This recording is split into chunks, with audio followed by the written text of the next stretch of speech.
一帯一路の闇、債務の罠に陥る国々と中国経済の行方。本日は中国の一帯一路構想についてお話しします。これは中国が世界各国と連携し、インフラ整備や経済協力を推進するプロジェクトです。しかし、近年、この構想に参加した国々が深刻な債務問題に直面しているとの報告が増えています。また出ましたね。中国の一帯一路どうせ他国を借金漬けにして自分たちの影響力を広げようって魂胆でしょう。確かにそのような批判も存在します。例えばラオスは中国からの巨額融資でインフラ整備を進めましたが、2023年末時点で債務が GDP の 122% に達し、その一部は中国へのものです。さらにインフレ率は 41% を超え、通貨キープもタイドルで 43% 以上下落しています。ラオスがそんな状況に、まさに借金で首が回らないってやつですね。他にも似たような国はあるんですか？はい。例えばスリランカです。中国からの融資でハンバントタ港を建設しましたが、債務返済が困難となり、2017年に港の運営権を99年間中国企業にリースすることになりました。この事例は債務の罠の典型とされています。99年間も港を貸し出すなんて、まるで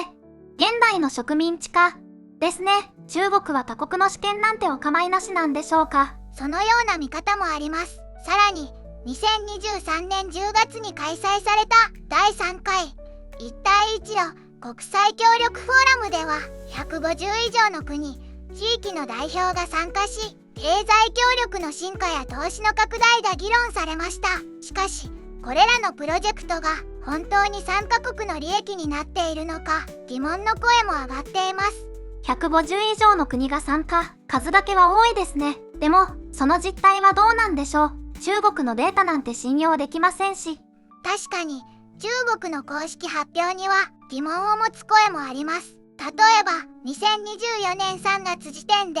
中国は152の国と32の国際組織と一帯一路協力文書を締結したと報じていますが、詳細な内容や実際の進捗状況については不透明な部分も多いです。結局、中国は自国の経済問題を他国に押し付けているだけなんじゃないですか。自分たちの過剰な生産能力を処理するために他国にインフラを押し付けて借金まみれにしているように見えます。その指摘は一理あります。一帯一路は中国国内の過剰な生産能力を海外で活用する目的もあったとされています。しかし、その結果、多くの参加国が債務問題に直面し、中国自身も貸し倒れリスクを抱えることになりました。まさに自業自得ですね。中国も自分で蒔いた種を刈り取る羽目になっていると。そうかもしれません。さらに2023年の報告によれば、一帯一路プロジェクトは165の国々で展開され、中国は少なくとも1兆ドルの債権を抱えているとされています。そのうち 55% は中低所得国への融資で、これらの国々は返済能力に問題を抱えており、中国自身も大きなリスクを負っています。1兆ドル、それって日本円で約150兆円ですよね。そんな巨額の貸し出しをしておいて、返ってこないリスクを考えていなかったんでしょうか？おっしゃる通りです。特にこれらの融資の多くは経済的に不安定な国々に対して行われており、返済が滞るリスクが高いと指摘されています。結局、中国は自分たちの経済問題を他国に押し付けようとして、逆に自分たちが窮地に立たされていると、まさにどこかの議員が好きなブーメランですね。そのような見方もあります。一帯一路構想は当初の目的とは裏腹に中国自身の経済的負担を増大させ、国際的な批判も招いています。今後、中国がどのようにこの問題に対処していくのか、注目が集まっています。まあ、中国のことですから、また都合のいいデータを出してくるんでしょうけど、我々はしっかりと実態を見極めていく必要がありますね。その通りです。引き続き、客観的な情報をもとに状況を注視していきましょう。中中国一帯一路2024年プロジェクト。中国の GDP を牽引しているであろう一帯一路プロジェクト。2024年に注目された主要なプロジェクトや動向を以下にまとめました。1、中基地カラス鉄道プロジェクトの進展。2024年6月6日、中国、キルギス、ウズベキスタンの3国は、中基地カラス鉄道建設に関する政府間協定に署名しました。この鉄道は、中国の新疆ウイグル自治区、カシュガルからキルギスを経由し、ウズベキスタンのアンディジャンまでを結ぶ、全長約 523km の路線です。建設は2024年10月に開始され、2028年の完成を目指しています。デチョン、フナウンガプロジェクトの開始。2024年8月5日、カンボジア政府は中国の支援を受け、デチョン、フナウンガの建設を開始しました。この運河は、プノンペン近郊から台湾までを結ぶ全長約 180km の水路で、総投資額は17億ドルとされています。完成後、カンボジアの内陸部と海上輸送の直接的な連結が可能となり、経済発展に寄与すると喧伝されています。3、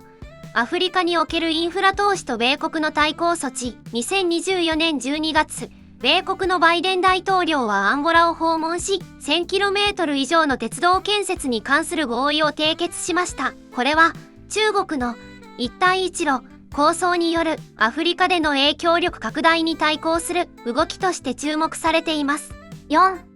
スリランカとの経済協力強化。2025年1月、中国とスリランカの首脳会談が行われ、コロンボ、ゴートシティ、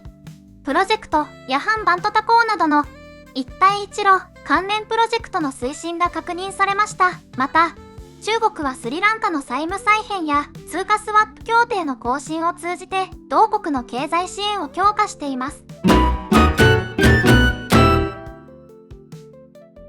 中国一帯一路の債務の罠発動実績。債務不履行、デフォルトに陥った国、プロジェクト。まず、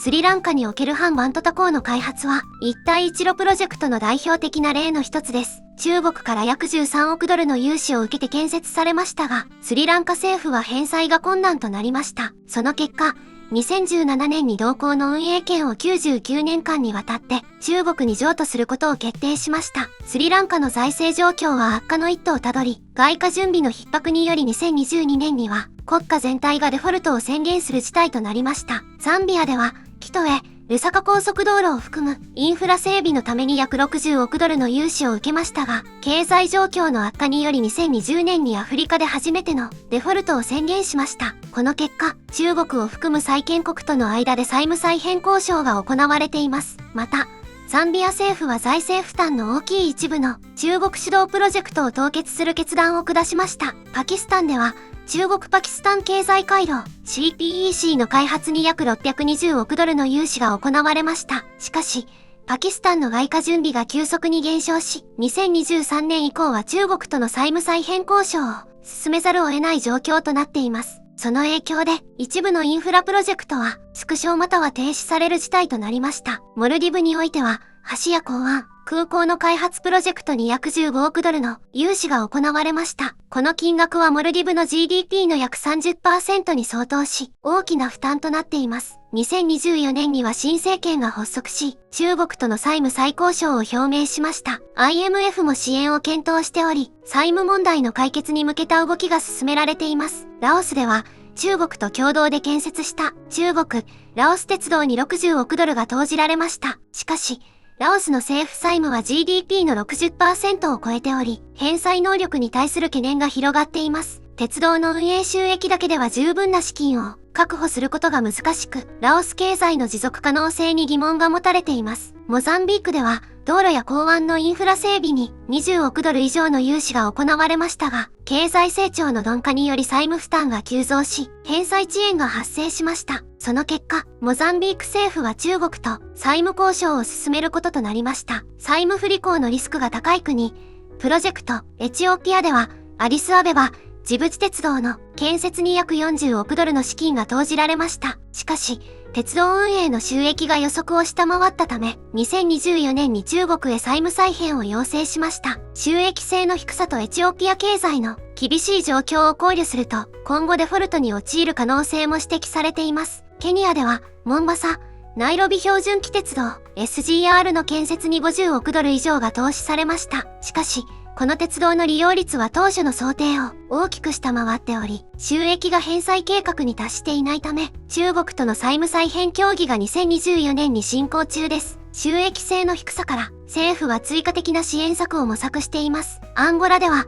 鉄道や石油インフラの整備に200億ドル以上が投じられました。しかし、原油価格の変動により返済能力が低下し、債務不履行のリスクが高まっています。中国はアンゴラの主要な貿易相手国の一つであり、両国間での債務再編や交渉が今後の焦点となるでしょう。一帯一路プロジェクトの下で多くの国が巨額の融資を受けましたが、返済能力の問題に直面し、スリランカやザンビアのように実際にデフォルトに陥った国も出ています。また、パキスタンやラオスなどの国々では、経済的な負担が増し、債務再編が必要となっています。さらに、エチオピアやケニア、アンゴラなどでは今後デフォルトの可能性が高まっており、中国との交渉が続いています。これらの状況を踏まえ、中国政府は債務問題への対応を進めつつ、一帯一路プロジェクトの投資戦略をより持続可能な形へとシフトしています。しかし、IMF や世界銀行などの国際機関がこの問題に介入し、中国の影響力の拡大を警戒する動きも見られます。一帯一路の将来は、各国の経済成長や債務管理の状況、国際社会との協力関係に大きく依存すると考えられます。まさに世界の闇金牛島くんですね。本日の動画はいかがだったでしょうか。お気に召しましたら高評価、登録とベルの通知もよろしくお願いします。